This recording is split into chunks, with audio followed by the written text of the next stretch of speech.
Problemnya adalah kita tahu dari mana kan, ini premis dari Kita belum Aristoteles. tahu, belum ada proses empirisnya. Artinya dalam Hmm. pendekatan logik bahwa kalau kita tidak punya, kita nih fakir, berarti untuk menjadi kaya kita butuh sesuatu di luar diri kita. Itu kan berdasarkan pengalaman sehari-hari. Kalau aku ditanya misalnya, Nah, ini kamu kamu belum tahu dari pengalaman. mana? Misalnya ini kan pertanyaannya David Hume sebenarnya kan. Yang aku selalu ulang ketika teman-teman selalu membawa argumen kontingensi atau kosmologis, aku akan bawa kok David Hume. Kalian tahu dari mana bahwa ini sebab akibat itu ada? Kalian tahu dari mana bahwa kontingensi itu ada? Kalian tahu dari mana bahwa segala hal yang sifatnya itu potensi keaktual membutuhkan sebab eksternal? Ya kalau teman-teman tanya ke saya gitu ya, saya di sini akan sepakat sekali dengan David Hume dan para pendukungnya. Saya akan mengatakan bahwa kausalitas saya tahu ada karena itu berdasarkan pengalaman sehari-hari. Saya tahu kontingensi itu ada karena itu berdasarkan pengalaman sehari-hari. Saya tahu kenapa potensi menjadi aktual membutuhkan sebab eksternal berdasarkan pengalaman sehari-hari. Saya tahu itu.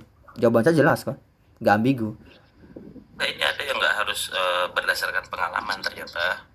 Justru dari kita tahu sampel bahwa oh kalau dia kanan berarti bukan kiri, itu kan nggak harus pengalaman. Oh kalau dia tapi bawah berarti bukan sampel atas. tadi kan nggak bisa buat klaim total itu, Bang Kiki. Klaimnya kan premisnya kan total kan, semua yang mulai ada atau Ya, semua yang contingent itu problemnya di pasti. situ. Karena dia klaimnya universal. Enggak, gue tadi meresponnya mulai dari titik hubungan antara potensi dan aktus, bahwa dari potensi saat dia menjadi aktus dia butuh sebab eksternal. Ini gue membacanya, oh dia punya asumsi bahwa aktus itu bukan dari dirinya sendiri. Nah karena aktus itu bukan dari diri sendiri, berarti dia butuh sesuatu yang di luar dirinya. Itu Tapi itu kan pembagian epistemik gitu. itu tetap masih menimbulkan pertanyaan gitu loh. Kalau kita pakai logikanya David Hume, kita masih menimbulkan pertanyaan. Kok kita tahu bahwa yang aktus itu tidak memiliki sebab pada dirinya sendiri. Nah ini makanya tadi diasumsikan bahwa untuk dari potensi menuju aktus, aktusnya itu bukan aktus mandiri. Nah, itu kan asumsi itulah yang dipertanyakan oleh David Hume and the gang, para pendukungnya. Perkaranya kan kalau bisa dikatakan aktusnya adalah aktus mandiri, konsekuensinya apa? Dia tidak boleh punya potensi. Jadi gini, kenapa dikatakan aktusnya tidak mandiri? Karena dimulai dari potensi. Sesuatu yang dimulai dari potensi adalah yang tidak mandiri. Nah, kalau dia adalah aktusnya aktus mandiri, dia tidak boleh dimulai dari potensi. Jadi Iya. itu dalam logika yang membedakan adalah kalau aktus menuju aktus lainnya itu bisa selesai dengan format natural dari T1 menuju T2. Tapi dari non T menjadi T1 ini kan dia tidak mandiri. Tidak mandiri Masalahnya dari apa? Karena dia dari non T. masalahnya apakah non T itu ada? Itu yang Nah, pertanyaan. apakah non T itu ada? Ini kita lagi mempertanyakan apakah potensi itu ada, itu kita perlu selesaikan. Iya, itu dia, potensi sebagai entitas atau bukan kan. Nah, itu boleh didiskusikan. Kalau aku tetap strike pada David Hume ya. Kalau dalam hal ini aku sepakat sekali dengan David Hume. Apakah potensi itu ada? Ada. Kenapa? Berdasarkan pengalaman sehari-hari. Apakah kausalitas itu ada? Ada. Tahunya dari mana? Berdasarkan pengalaman sehari-hari. Jadi basisnya adalah pengalaman sehari-hari. Jadi induktif, yes. Boleh nggak kita cek bahwa dari mana kita mendapatkan pengalaman sehari-hari, lalu kita bisa mengatakan ini potensi. Ukurannya apa? Dari apa? Teori, observasi kita sehari-hari. Itu jawabannya. Nah, gini, misalnya kita bilang Saka ini kan dewasa, aktual kan, Iya. aktus. Tapi bisa nggak gue bilang Saka ini adalah potensiali kakek-kakek? Bisa. Nah, saat kita bilang potensiali kakek-kakek, Saka sampai menuju kakek-kakek, apakah bisa mandiri atau butuh sesuatu di luar dirinya? Nggak bisa. Butuh suatu di luar dirinya. Iya, itu maksudnya. Iya, Untuk menjadi berdasarkan aktual pengalaman sehari-hari kan. Berdasarkan pengalaman sehari-hari. Itu agree, saya sepakat, saya nggak menolak itu. Makanya tadi aku mengatakan, dan ini salah satu kesalahpahaman ya. Orang umumnya berpikir bahwa David Hume itu menolak kausalitas, David Hume itu menolak kontingensi, David Hume itu menolak potensialitas, kausalitas. Enggak, dia nggak menolak itu. Dia hanya jujur dengan apa Maksud adanya. gue ada pandangan ini bro, pandangan paripatetik klasik, yaitu menganggap potensi adalah posisi ketiadaan, sedangkan aktual atau Nah, aktus adalah posisi wujud atau posisi eksisten. Nah, itu untuk problematik. menuju eksistensi maka dia harus terlimpah oleh eksistensi Tuhan, baru dia menjadi aktual. Tapi sebelum dia menjadi aktual, dia di kondisi mungkin potensiali. Potensiali itu menurut Ibnu Sina nggak bisa dibilang ada, tapi juga nggak bisa dibilang tidak ada. Nah, menurut gue status potensiali yang seperti itu kondisi mungkin itu hanya ada pada ranah alam epistemik, bukan ontologis. Justru ini kita pernah bahas Bang Kiki. Ketika kita tadi Bang Kiki meng-highlight pandangan para filsuf jalan-jalan, peripatetik kan jalan-jalan kan. Para filsuf jalan-jalan, peripatetik. Mereka kan mengatakan bahwa potensi aktualitas ini didefinisikan sebagai potensi itu adalah ketiadaan, aktualitas sebagai wujud gitu kan. Kita kan pernah bahas ini sebenarnya. Apakah ketiadaan itu ada? Kalau ketiadaan sudah pasti nggak ada, baik Nah, di itu alam dia. umum maupun Maka definisi potensi keaktualitas dengan seperti itu kan menjadi gugur dengan sendirinya karena dia meniadakan karena dengan jelas kita tahu bahwa ketiadaan itu nggak ada gitu loh. Enggak, tadi yang di highlight bukan potensi itu adalah ketiadaan, tapi potensi itu adalah kemungkinan kan, Bang Kiki? kondisi mungkin itu gimana? Kondisi mungkin, jadi di antara belum pasti ada dan belum pasti tidak ada juga. Ya kan? Potensially kan itu artinya nggak bisa dibilang ada, nggak bisa dibilang tidak ada. Itu dalam epistemik kita bisa afirmasi. Tapi pada ranah ontologi ada nggak status itu? Dalam ranah apa? Dalam ranah ontos ada nggak status mungkin itu? Ada. Di ontologi Di ontologi. Nggak ada. nggak ada. Di ontologi Nggak ada. hanya bicara Nggak ada. wujud. Hanya Ya. ada. Ontologi itu tidak mengatakan iya, benar. Nah, karena di ontologi hanya bicara ada, bahkan potensial pun akan kita hukumi sebagai ada, tapi kondisi belum terjadi. Ya, yang paling masuk akal kan seperti itu, potensi pun ada.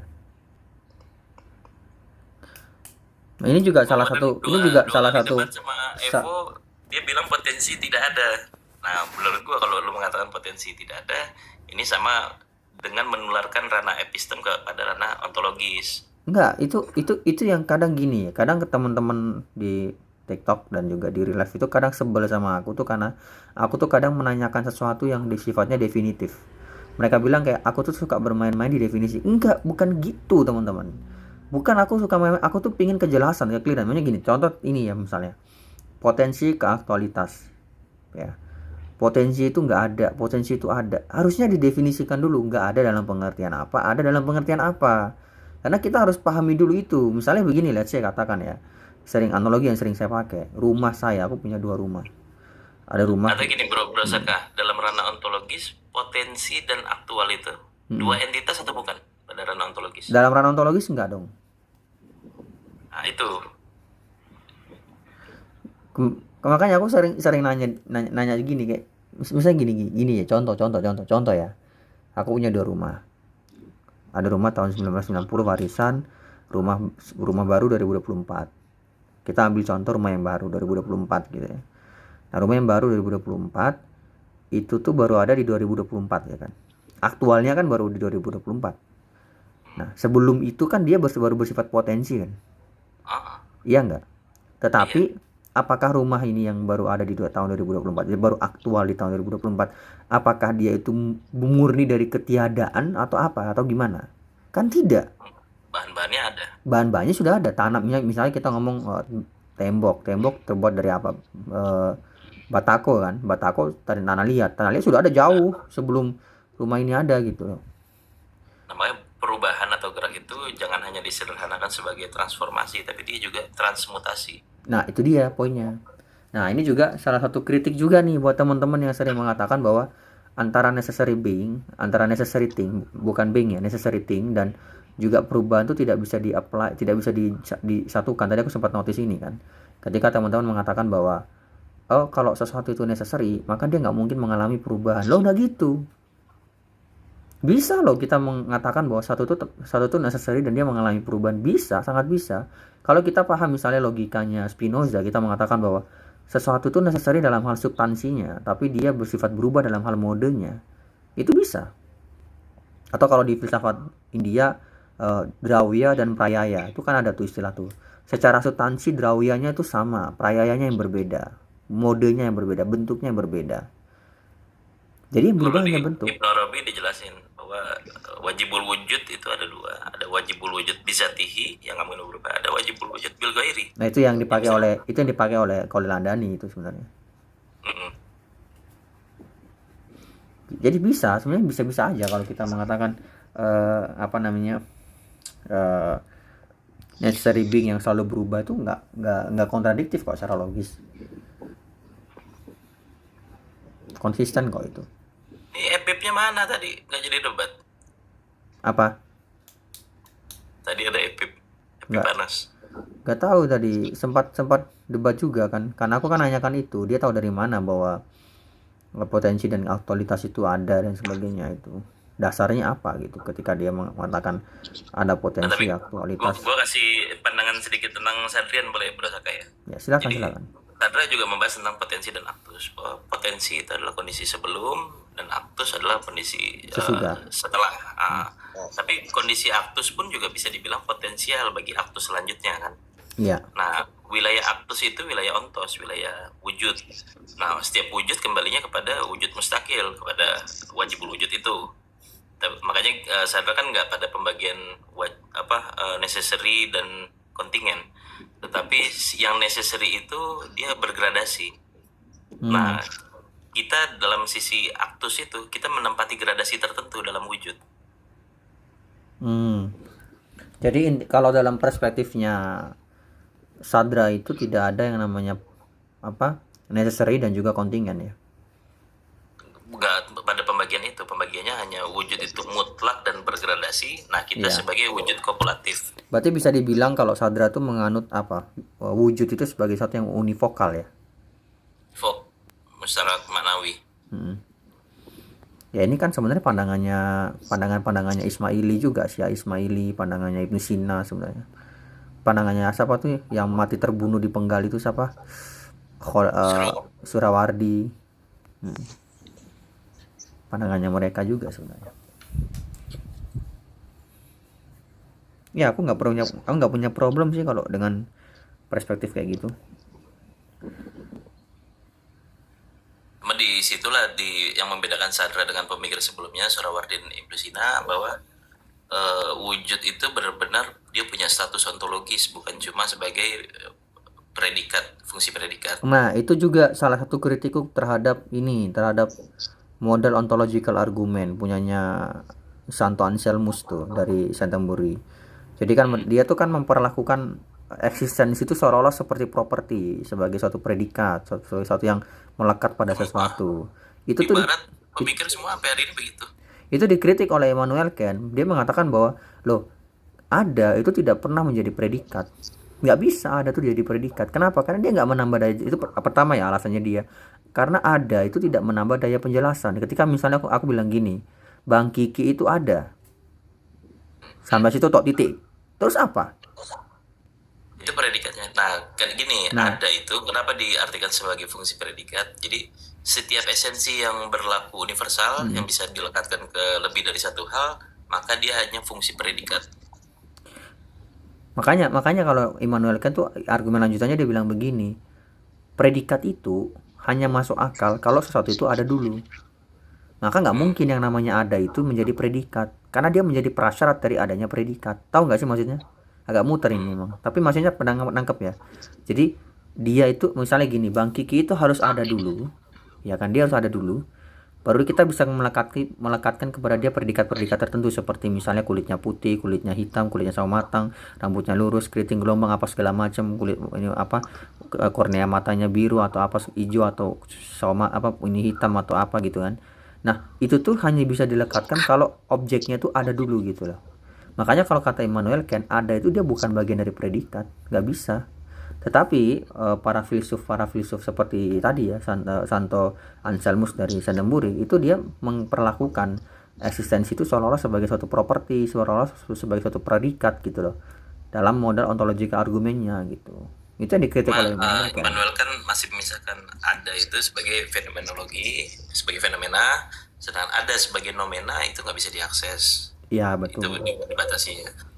Tetapi at least dia dapat poinnya di situ, dan aku sangat sepakat dengan Immanuel kan di situ. Dan itu kritik utama. Sistemiknya bagus itu. Misalnya yang sering orang pakai nih, orang kadang pakai ini karena dia pakai notasi logis gitu kan, notasi logis yang cukup rumit gitu, tadi terkesannya matematis. Jadi kadang orang bawa ini terus bilang ini argumen tidak terbantahkan untuk keberadaan Tuhan tuh punya model ontological argumen punyanya Gödel tuh. Sebenarnya ketika kita di natural language kan kita ubah notasi logisnya ke dalam bahasa biasa, itu kan di situ dikatakan bahwa keberadaan Tuhan itu memiliki ada yang namanya properti positif gitu. Properti positif itu contohnya adalah keberadaan. Keberadaan itu adalah properti positif. Kesempurnaan itu adalah properti positif. Aku bilang, kok bisa menyimpulkan keberadaan sebagai suatu properti positif itu dari mana itu? Mengatakan keberadaan sebagai properti aja udah kacau itu kan. Kalau kita pakai logikanya Immanuel Kant, itu sudah kacau loh.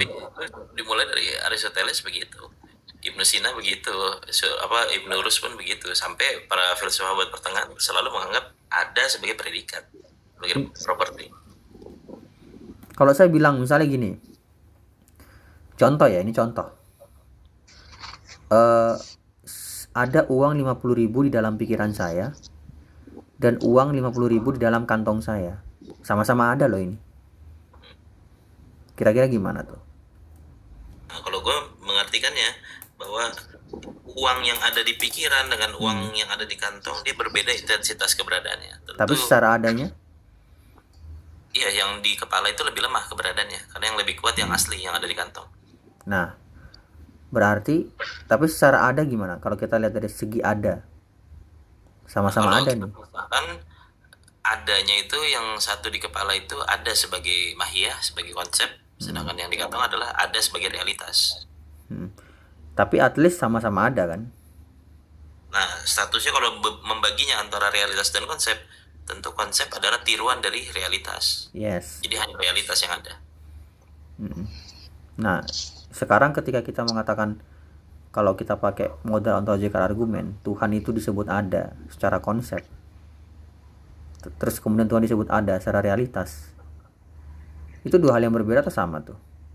Beda. Nah, kan udah kenanya di situ kan?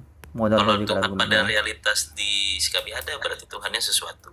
Nah, iya itu problem dari model ontological argument tuh kayak gitu. Itu ditunjukkan oleh Immanuel Kant. Tapi entah kenapa. Bukan Tuhan itu ada, tapi ada itu Tuhan. Tapi entah kenapa ini orang-orang tuh sering sekali menggunakan model ontological argument ya. Padahal itu menurutku argumen yang tidak cukup bagus gitu loh untuk teman-teman menggunakan itu. Iya, jauh lebih kuat. Banyak sih yang lebih kuat daripada itu kan. Seolah-olah matematis terus bagus ya. Ya, seolah-olah matematis bagus gitu. Padahal kalau kita telaah gitu, kita dalami, banyak sekali kritikan yang bisa kita sampaikan terhadap MOA ya. MOA itu. Ontological argument itu kan bentuk kesimpulan-kesimpulan. Kita kan harus mempelajari apa premis-premis yang menyusunnya. Dan mendekati postulat premis juga kan, menyusunnya. asumsi tersembunyinya. Tapi bagaimana kita bisa mengamati postulatnya kalau kita tidak tertib pada logika klasik? Karena itu kuncinya di situ. Yo. Makanya kalau aku tadi kritiknya dari Immanuel Kant itu sudah dapat sih, sudah ngena sebenarnya, udah cukup sih aku pikir. Immanuel Kant itu memberikan kritik terhadap model logical argument. Apa ini noting sebut kacau? Gak ada ide argumen Saka katanya tuh. Apa? Saka di call out sama noting. Kenapa? Dibilang apa? Itu dia typing. Gak ada. Katanya nggak ada ide, hanya mencatut argumen. Emang kita lagi bahas argumen orang lain kan? Emang aku maparan argumen apa? Iya, kita berada di pundak dari raksasa teman-teman. Nggak ada pengetahuan yang benar-benar baru. Emang ada orang yang belajar dari bener-bener nggak dari siapa-siapa gitu, ada gak? Itu mustahil. Jadi, kalau Immanuel kan banyak pendapat yang kokoh yang kita kita pegang sampai hari ini. Tapi ada juga yang kita perlu bertanya yang dia belum ada jawabannya di Immanuel Kant. Misalnya gugatan Hegel, dari mana datangnya pengetahuan a priori? Nah, itu pertanyaan buat Immanuel Kant itu. Dari mana datangnya pengetahuan a priori? Atau misalnya kritiknya teman baiknya Karmak itu, Engels ya, yang mengatakan ini kalau nomena itu tidak dapat diketahui, kok bisa ini Immanuel Kant menyimpulkan adanya nomena? Makanya. Iya, itu kan kritiknya Engels ya. Kalau nomena itu tidak dapat diketahui, kok Immanuel Kant tahu kalau ada nomena? Kan katanya nggak dapat diketahui. Bukan diketahui, nomena itu dialami. Setelah kan dialami karena dia Hmm. terjadi. Setelah terjadi baru dia dimaknai. Setelah dimaknai, Nah diketahui, kan dia baru nggak dapat diketahui kok bisa dimaknai. Bagaimana caranya memaknai sesuatu yang kita nggak tahu gitu? sebelum dia bisa menjadi makna, dia kan menjadi sesuatu yang terjadi, keterjadian. Tapi kan keterjadian dalam perspektifnya Immanuel Kant itu kan tetap fenomena bukan nomena. Nah Ya, itu yang yang kita kita kritik.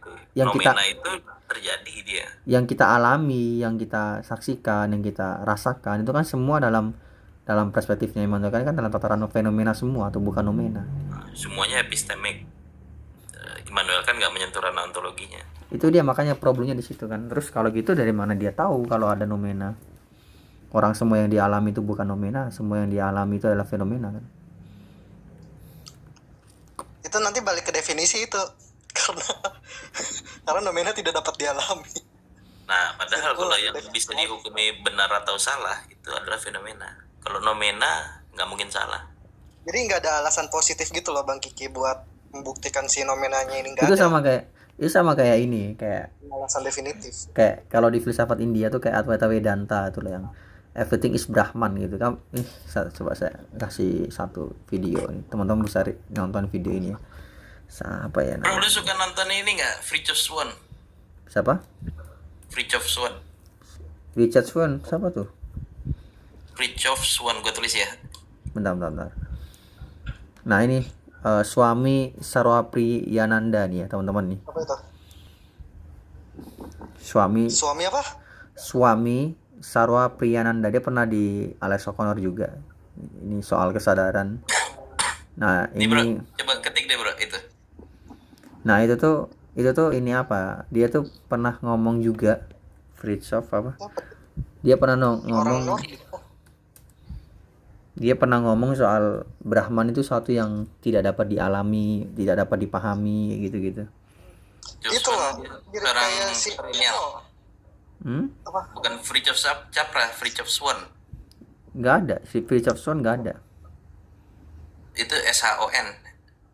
Atau Swan, Fritjof Swan. Swan Black Swan. Ini kah? Ya.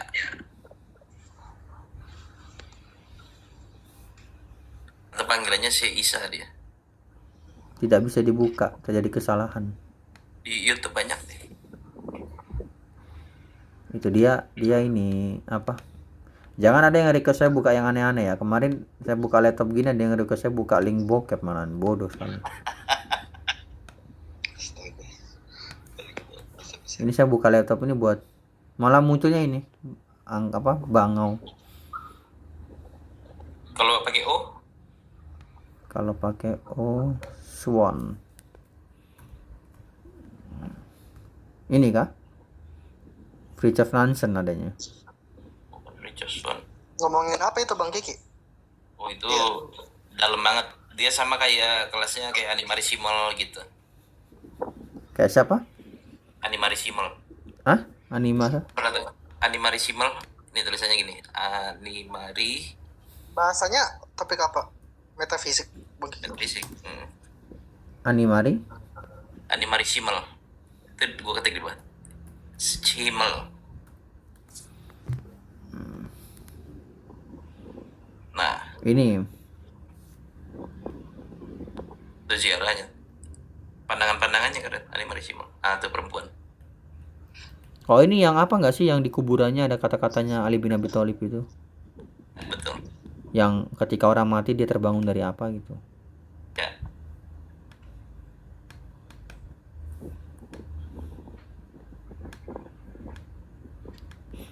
Kenapa ya Islam itu yang punya kekayaan filsafat sebegitu banyaknya tuh umatnya mohon maaf ya bodoh-bodoh kayak sekarang ini. Itu aku jadi kadang bertanya-tanya loh. Klasik bang. Ini dia nih. Itu Ini karena itu sih kayak imamnya kuat ya. nah ini di batu nisannya. Ini di batu nisannya ini ada kata-kata dari Ali bin Abi Thalib. Ketika aku hidup aku tertidur dan ketika aku mati aku terbangun. Kalau nggak salah kata-katanya gitu ya. Nah, ini yang tadi Fritjof Swan tulisannya gini, SCHUON, Fritjof Swan. Dia dari Swiss. Dia dari Swiss. Yang penting jangan suruh saya buka yang aneh-aneh loh. Saya bukannya saya blokir, sumpah. Kemarin di live tuh langsung dapat peringatan. Bridge of. Oh ini. Ya, ini dia mirip apa namanya kayak Hussein Nasr. Aku mau buka tapi takutnya nanti di room ini dapat peringatan karena nggak boleh buka video. Ya Emang pokoknya ntar lu kaji-kaji itu aja. Terus ada aturan ini, TikTok emang. pernah dengar nggak Rene Guénon? Belum.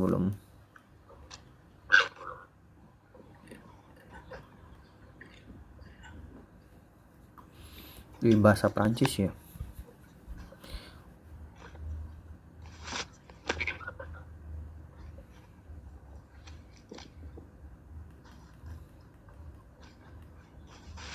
Nah, kan lu kan suka tentang ini kayak Hindu-Hindu gitu, dia banyak nyambungnya tentang itu.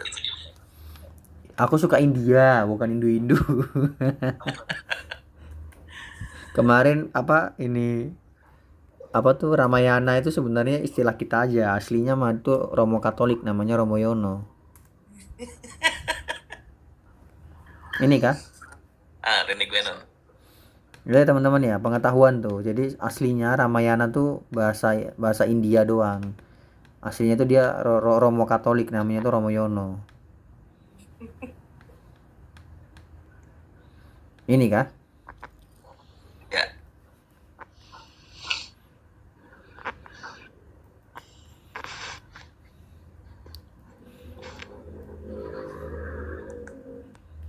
Oh. Aku mau buka videonya tapi jelas ya nggak boleh ya aturan TikTok. jangan terkena ban. Ya, Nanti kena aja lu ban. nonton. Keren. Maksudnya buat expand ke pandangan-pandangan modern yang mistik. Ada Kemarin si kamu debat sama Evo tuh debat apa sih yang diupload sama Evo? Aku belum nonton soalnya. potensi aktual. Tensi aktual. Potensi Dia- sebagai keberadaan ya. Bagi dia potensi tidak ada. Gimana potensi nggak ada? Tidak ada dalam pengertian apa dulu? Itu harusnya Bang Kiki tanyakan itu. Nggak perlu karena yang ada hanya yang aktual. Ya harusnya Bang Kiki mempertanyakan itu dulu ke dia. Karena tadi kembali kayak konteksnya rumahku. Rumahku juga nggak ada sebelum tahun Jadi 2024. itu apa fenomenologis garis keras gitu. Nih makanya gue bilang kayak Saka ini adalah Saka dewasa yang aktual. Nah, Saka dewasa yang aktual ini juga Saka kakek-kakek secara potensial itu ada. Nah, menurut dia, oh kalau secara potensial berarti bisa jadi kakek-kakek bisa mati dong. Ya bisa. Ya Dan bisa. itu status potensial. Bisa. Nah, menurut dia nggak perlu itu karena hanya yang aktual yang dihukumi secara ontologis, Loh, secara ontologis nggak- potensial. Nggak bisa gitu. Aku malah nggak ngerti ketika dia mengatakan potensi itu tidak ada tuh apa yang dia maksud dengan tidak ada dulu. Status potensi dia ikat pada status epistemik, kondisinya mungkin. Iya Nah, mungkin, dalam posisi mungkin. mungkin itu di ontologi nggak ada posisi mungkin seperti epistemik itu. Iya mungkin tuh kan bukan berarti nggak ada. Dia ada tapi sebagai suatu hal yang mungkin kan. Ada sebagai potensi. Iya ada, dia ada sebagai potensi. Saya ada sebagai potensi sebagai orang tua itu. Oh, Sakakala potensiali jadi presiden. Potentially ada. Oh, tapi kan nggak jadi belum tentu jadi presiden ya karena belum tentu dia statusnya potensial dan potensinya ada. Aku minum air Kecuali- putih dulu ya guys ya. Kecuali Saka hari ini piring mungkin nggak potensial jadi presiden. Tapi kan Saka manusia. Syarat presiden harus manusia. Ah kata siapa? Oh, nggak harus manusia sekarang jadi presiden. Nggak harus. Yang penting dipilih oleh mayoritas. Berarti hampir manusia boleh. Hampir manusia boleh, setengah manusia juga boleh. Orang presiden kita tuh setiap kali pidato kiamat maju suatu hari kok. Nah, sama ini bro, gue diskusi sama dia sedikit ya tentang penciptaan dan evolusi. Kita bilang evolusi itu kan perubahan dan gerak. Nah, saat kita bicara perubahan dan gerak, Ini juga hubungannya ke potensi dan aktual. Setiap sesuatu yang aktual dia akan mematikan potensinya karena dia melahirkan potensi baru. Itu namanya penciptaan. Berarti Bang Kiki tidak sepakat dong dengan konsep penciptaan dari ketiadaan, creatio ex nihilo. Dalam ketiadaan ini, dalam ketiadaan apapun gitu. Mungkin.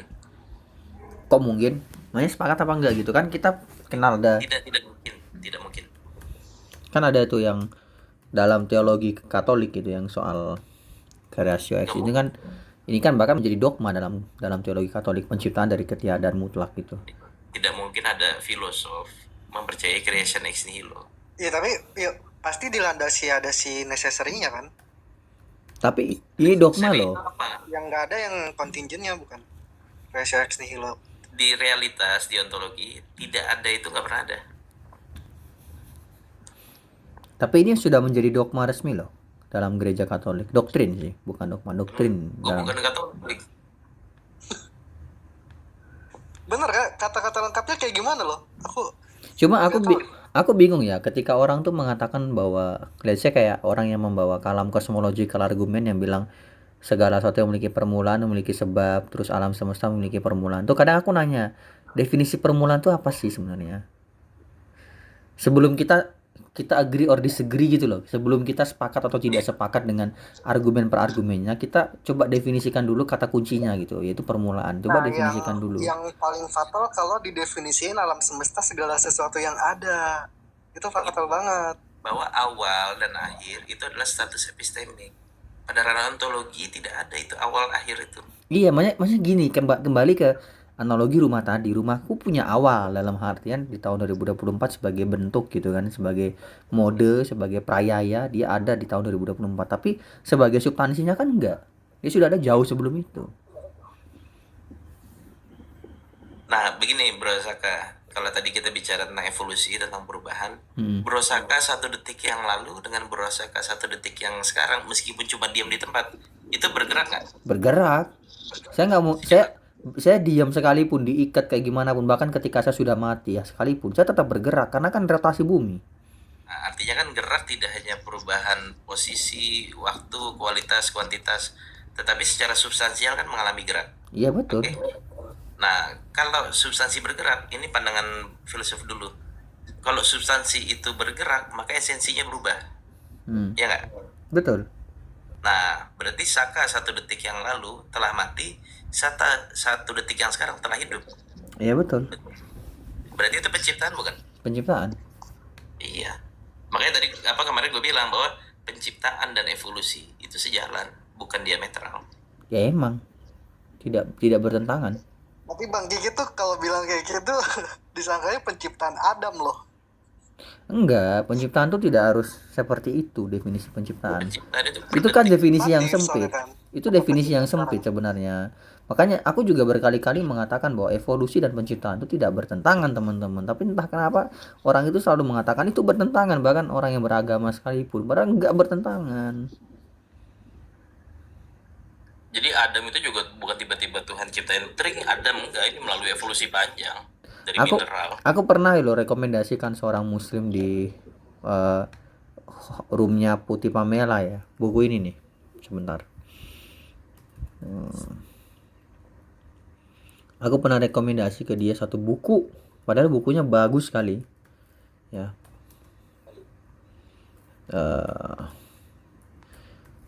Ini dia.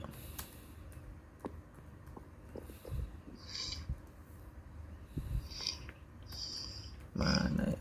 Aku punya bukunya ini, aku udah baca. Aku rekomendasi kepada dia ini ya. Nih. Islam dan Evolusi ini, karyanya Shoaib Ahmad Malik. Ya. Dan kalian mau tau nggak? Pas aku rekomendasi buku ini dia bilang apa ke aku? Alah, kamu mah Islamofobia gitu. Tapi kalau gue sih dari penjelasan Sandra Haraka Jauhariyah itu clear loh. Artinya secara evolusi terjawab, secara penciptaan terjawab. Aku pernah bahkan aku tuh pernah loh aku juga ngasih dia tuh rujukan ini, buku ini kan. Dia kan mencocok-cocokkan Al-Qur'an dengan sains ya kan. Nah, aku tuh ngasih ke dia buku ini nih. Nah, ini. karyanya Profesor Koya Shihab nih, membumikan Al-Quran. Terus kamu mau tahu nggak dia responnya gimana? Alah kamu mah Islamofobia. Ini padahal yang aku rekomendasikan ini buku berkelas semua loh, Koya Shihab, Pernah bercandain buku ini nih. Syed sama Malik gitu. Bisa. Membumikan Quran tuh artinya memasukkan Quran dalam bumi, maksudnya dikubur. Aku nggak ngerti ya, maksudnya Islamofobianya di mana, orang aku rekomendasikan bacaan gitu loh. Kok bisa-bisanya dibilang Islamofobia kan, kecuali aku menghina-hina Islam gitu ya, tanpa alasan Ukurannya gitu gini lah. lah, kayak Prof. Quraisyihab nih untuk level ulama yang bisa buat kitab tafsir di Indonesia baru dia. Artinya kalau keilmuan nggak usah ditanya. Dia sama Buya Hamka kan, Buya Hamka juga kan. Kalau tafsir lebih padat dia, Quraisyihab ini. Iya dia tafsir ya, dan musuhnya banyak banget loh. Dia tuh Ya Hamka tuh lebih banyak sejarah sama novel ya. aku tuh nggak tahu kenapa orang-orang Muslim tuh banyak yang nggak suka dengan Quraisy Shihab, nggak tahu ya. Padahal dia tuh bagus sekali loh karya-karyanya. Aku tuh baca karya-karyanya dia dan bagus karya-karyanya dia. Karena pinter. Orang tuh kalau ketemu orang pinter nggak suka langsung.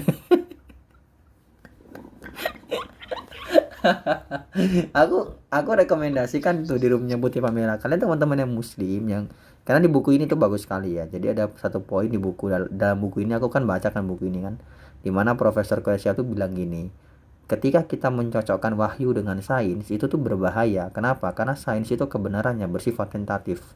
Dia akan berubah seiring dengan berkembangannya waktu. Ketika bukti-bukti yang baru ditemukan. Kalau kemudian kita mencocokkan kebenaran wahyu dengan kebenaran sains, artinya ketika sains itu berubah, apakah wahyu harus juga berubah? Kan tidak seperti itu.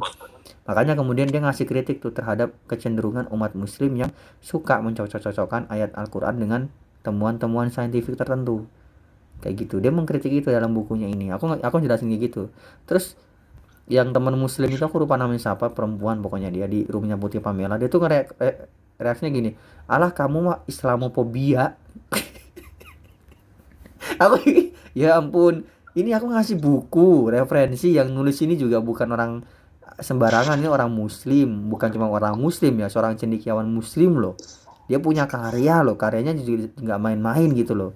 Bahkan dia di salah satu orang Indonesia. Ini pemahaman Quraisyihab mau diadu sama Ustadz siapa? Firanda. Jauh. Jauh. Jauh banget. Aku masih ingat banget dulu di tahun 2014 ya, dari tahun aku kan baca bukunya dia dari tahun-tahun segituan kan. Baca bukunya Quraisyihab itu. Dia tuh pernah nulis satu buku kalau nggak salah tuh yang soal Syiah dan Syiah dan Sunni bersaudara kalau nggak salah. Bergandengan tangan. Ya bergandengan tangan. Terus banyak banget orang yang mengkritik Quraisyihab karena hal itu. Padahal sebenarnya kalau kita lihat pandangan Quraisyihab soal Syiah dan Sunni itu tuh adalah pandangan Al-Azhar secara resmi loh. Jadi kalau kita balik ke Al-Azhar ya kan, dia kan jebolan Al-Azhar, alumni Al-Azhar kan Quraisyihab ini kan. Mantepin pandangannya Yusuf Kordowi Iya, semua. Yusuf Kodo ini loh, siapa yang sekarang masih jadi guru jadi Grand Syekhnya Al-Azhar ini, siapa namanya ini? Pandangannya kan kayak gitu juga. Syiah dan Sunni itu bersahabat. Itu orang-orang pada mengkritik Quraisyihab loh karena hal itu. Aku tuh nggak ngerti banget ya kenapa ya orang-orang pada padahal makanya kalau misalnya kalian tuh mau menokohkan tokoh-tokoh tertentu yang agamanya Islam, coba cari yang berbobot tuh kayak Quraisyihab kayak gitu-gitu, yang emang ilmunya itu kaliber lah gitu loh, daripada cuma sekedar kayak tadi ya Firanda siapa Ustadz Firanda, aku juga baru dengar. Firanda itu yang bilang Tuhan itu punya tangannya dua-duanya kanan. Ya kan kita bilang, loh katanya sepertiga malam Tuhan turun ke dunia, berarti pas turun tangannya dua-duanya kanan baling dong. Loh, berarti Tuhan tidak pernah naik ke surga dong? Kan bumi kan punya waktu yang beda-beda. Makanya absurd. Iya, personifikasi Tuhan pasti absurd itu. Iya, Quraisyihab ini bagus. Aku rekomendasi banget. Gini, orang yang mempersonifikasi Tuhan atau enggak, Tuhan bisa ditemui nggak? Mau di dunia ataupun di akhirat. Kalau orang punya keyakinan bahwa Tuhan bisa ditemui atau bisa dilihat, itu personifikasi. Nah, itu tuh adalah kritiknya jadi gini, Mu'tazilah itu Mu'tazilah tuh kan sering dibilang Syiah tanpa imamah, itu kan Mu'tazilah itu kan. Jadi Mu'tazilah tuh pernah mengatakan begini sebenarnya. Itu sebenarnya teologinya Syiah sebenarnya. Teologinya Syiah. Makanya orang sering mengatakan Mu'tazilah itu sebenarnya Syiah, tapi tanpa konsep imamah. Nah, Mu'tazilah tuh pernah bilang begini, melihat itu meniscayakan adanya ruang. Saya melihat matahari, saya melihat bulan, saya melihat langit. Itu kan meniscayakan adanya arah, ya kan? Yang dilihat dan objek yang melihat dan objek yang dilihat itu kan adanya arah. Nah, arah itu kan meniscayakan adanya ruang. Artinya, kalau kita mengatakan kita melihat Tuhan, itu tuh hanya masuk akal kalau kita dan Tuhan berada dalam ruang. Itulah Ya, Tuhan kenapa, kan raksasa langsung. itulah kenapa Mu'tazilah tuh menolak konsep melihat Tuhan itu. Kita nggak mungkin melihat Tuhan, gitu.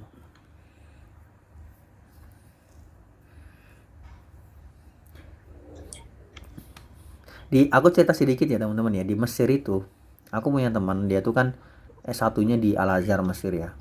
Ambil Usuluddin kalau nggak salah dia. Dia tuh pertama Apa itu kali artinya? eh, apa ya, Usuluddin kalau di Indonesia apa ya? Ya, teologi. Teologi ya. Hmm. Jadi temanku tuh ceritanya dia di Usuluddin kan, di Usuluddin Mesir. Jadi dia tuh eh, S1 di sana. Dia tuh datang pertama kali tuh dia sembahyang sholat gitu di salah satu masjid kecil yang ada di Mesir gitu kan. Terus jadi dia tuh ada dua gap kultur yang dialami ya. Jadi dan itu kan siang hari gitu. Mesir ini kan bagian dari benua Afrika kan. Jadi siang tuh kan panas sekali ya. Bisa sentuh 40 kayak gitu-gitu kan. Jadi waktu saat dia sholat di masjidnya itu atau di langgar ya kalau orang Jawa bilang kan masjid kecil. Ada anak muda seusianya dia saat itu kan tahun 2017 ya, kita masih umur 18-19 tahun. Jadi ada dua orang anak muda seusia kita saat itu 18 tahunan, sama ada bapak-bapak gitu. Mereka tuh sholat pakai kaos singlet, pakai kaos tanpa lengan. Sholat. Jadi yang anak mudanya itu pakai kaos tanpa lengan, tapi kaos tanpa lengannya itu yang ada coraknya, yang ada gambarnya gitu. Tapi yang orang tuanya ini yang polos gitu, yang putih gitu, yang kaos daleman gitu. Sholat mereka. Dan yang dia bikin shock, yang temanku shock itu adalah nggak ada yang negur, nggak ada yang negur, nggak ada yang negur itu. Sampai mereka sholat dan pulang tuh nggak ada yang negur. Sampai akhirnya ketika orang Mesir kan suka basa-basi. Ketika dilihat ada orang baru ini, imam masjidnya itu tuh nanya ke temanku ini kan, pakai bahasa Arab, aku nggak tahu lah, tapi intinya pakai bahasa Arab. Jadi dia cerita ke aku gitu, ini pakai bahasa Arab kayak dari mana gitu, Aina Jita, dari mana rumahmu, kayak gitu-gitu ya. Dan setelahnya itu dikasih tahu ke aku dari Indonesia, mau ke Al Azhar. Oh, orang imamnya tuh senang banget tuh, langsung dibilang, "Ya sudah, nanti kamu mampir dulu ke rumahku sebelum lanjut perjalanan, disuguhi makanan apa segala macam." Nah, dia nanyalah ke syekhnya ini ya, bukan syekh juga ya, ke imam masjidnya ini, kenapa kok tadi ada dua orang sholat pakai kaosan pelengan kok nggak ditegur gitu, itu kan nggak sopan. Terus mau tahu nggak jawaban imamnya kayak gimana? Ini, kamu ini mazhabnya apa? Maliki, Hambali, Syafi'i, atau kamu Syiah atau apa begitu. Terus dia bilang kayak, oh saya mazhabnya ini gitu. Nah, oh Syafi'i. Oke, di Indonesia Syafi'i ya? Ya. Oke, menurut Syafi'i aurat tuh dari mana sampai mana? Aurat laki-laki dibilangnya. Oh, aurat laki-laki tuh dari pusat sampai lutut. Nah, berarti kalau ketiak aurat tetap tidak? Tidak. Lantas kenapa kamu mempermasalahkan? Digituin. Digituin. Digituin sama syekhnya. Itu budaya apa? Ini gap kulturnya dia yang pertama ya. Yang kedua, itu yang dia kaget banget tuh adalah eh, dosen-dosen, para pengajar dan staf-staf di Al Azhar itu, mereka tuh kalau ada kesibukan mereka jamak sholatnya. Jadi kayak gini teman-teman, satu kali waktu itu tuh ada ujian. Jadi ujiannya itu tuh menjelang maghrib. Jadi ujiannya dilaksanakan dari jam 4 sore sampai menjelang maghrib. Nah, temanku ini belum sholat asar. Jadi ceritanya dia akhirnya eh, ngadu ke panitia yang pengawas yang ngawasin ujian itu, kalau dia mau sholat asar dulu gitu. Terus pengawasnya ini bilang gini, kenapa tadi waktu saat sholat duhur kamu tidak sekalian sholat asar? Kan kamu tahu kalau sekarang ini mau ujian, harusnya kamu tadi waktu saat sholat duhur kamu sekalian sholat asar gitu loh. Itu kagetnya dia yang kedua. Jadi di Mesir tuh sangat gampang banget, kayak orang tuh menggampangkan banget kalau ya udah, kalau ada kesibukan ya udah dijama aja sholatnya kayak gitu, nggak kayak di Indonesia gitu loh. Itu kagetnya dia tuh di Mesir tuh. Padahal di Syiah nggak harus ada hajat. Mau ini siap sholat pasti digandeng. Iya, kalau Syukur, syukur. apalagi kalau di Syiah mah mau ada hajat nggak ada hajat, suka-suka kita kan, mau di jamaah ya jamaah aja. Karena kalau di sejarah itu, misalkan kenapa dipisah, jadi antara zuhur sama asar, Nabi ada ceramah, makanya seolah-olah terpisah waktunya. Itu kan maghrib sama isya. Tapi kalau nggak dipisah, waktu kan cuma 3 di Quran. Siang, malam, sama subuh. Iya, kalau di Al-Quran kan cuma 3. Di Al-Quran cuma 3 perintah sembahyang itu. Pagi, malam, sama ini apa doang, pagi, siang, dan malam doang. Makanya itu di temanku tuh kaget kulturnya tuh, kaget kultur banget tuh dia di situ. Makanya Hal akhirnya itu. agama jadi deadlock. Wah, jam segini udah harus sholat ya. Akhirnya kita mau aktivitas jadi bingung ya kan. Akhirnya jadi ngerepoti orang. Agama yang Benar. harusnya memudahkan, akhirnya jadi repotin. Kalau temanku gitu, dia kagetnya itu yang pertama ya adalah masalah pakaian itu, kayak di Mesir tuh nggak tahu ya kalau di video-video YouTube ada apa enggak, tapi kalau di menurut kesaksian dia tuh kayak biasa sekali ngelihat kayak orang-orang itu sembahyang dengan pakaian yang terbuka, terutama laki-laki. Terus kalau kemudian yang kedua tadi, mereka tuh sangat menggampangkan yang namanya, sama yang ketiga anjing. Anjing banyak banget. Nggak terbiasa temanku kan lihat anjing kan. Jadi Di Indonesia lah, misalnya perempuan pakai jilbab, tangannya tertutup semua sampai ke bawah. Tetap dianggap sholatnya aneh kalau nggak pakai mukena. iya, padahal sebenarnya kayak gitu udah boleh ya sholatnya sebenarnya. Sama kaget ketiganya dia tuh anjing, bener aku lupa tuh anjing katanya dia. Anjing tuh banyak banget di Mesir, dan orang Mesir itu sangat sangat sangat menyayangi anjing. Dikasih Iyalah, makan, dikasih minum. masa Nabi diskriminasi sama kucing suka, anjing nggak suka, apa maksudnya? Itu dia kagetnya dia ke yang kedua tuh itu, ini di Mesir itu orang-orang tuh sangat menyayangi anjing ya, burung kayak gitu, dikasih makan, dikasih minum kayak gitu. Aku tuh dengar ceritanya dia doang, kan nggak pernah ke Mesir, nggak pernah ke, kalau keluar negeri nggak pernah ke Mesir, nggak pernah sampai Timur Tengah sana.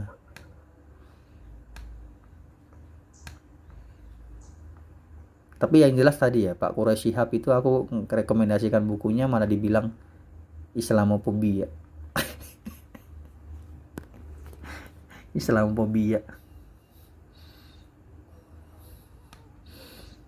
Ini Ada kok filosofi Indonesia tuh kayak ini, pernah dengar nggak? Hamzah Fansuri. Kita Hamzah pernah. Fansuri, ya benar, pernah dengar, pernah. Dia sufi nggak sih? Hmm. Dia sufi, dan dia tuh dari abad-abad sebelum kemerdekaan nggak sih dia? Dia namanya Tarekat Wujudiyah. Iya, dia ini. Dia kan bukan orang Jawa kan kalau nggak salah. Matra. Ya Ada yang bilang Sumatera. Aceh, ada yang bilang Padang. Ya dia orang luar Jawa, setauku ya.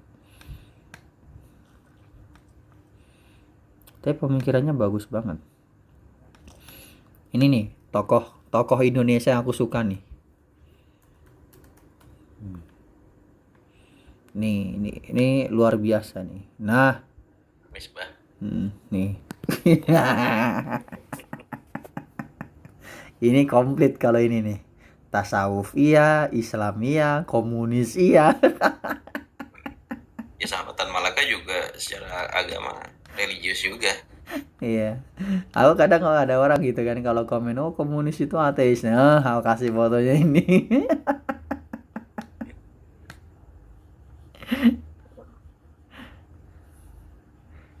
Gitu. Ini sudah tinggal 3 menit lagi, udahlah. Ini juga di tempatku udah jam 00.06 teman-teman. Oke, gue juga izin pamit ya. Oke teman-teman. Teman semuanya, thank you. Ya, thank you. Ya, thank you host semuanya.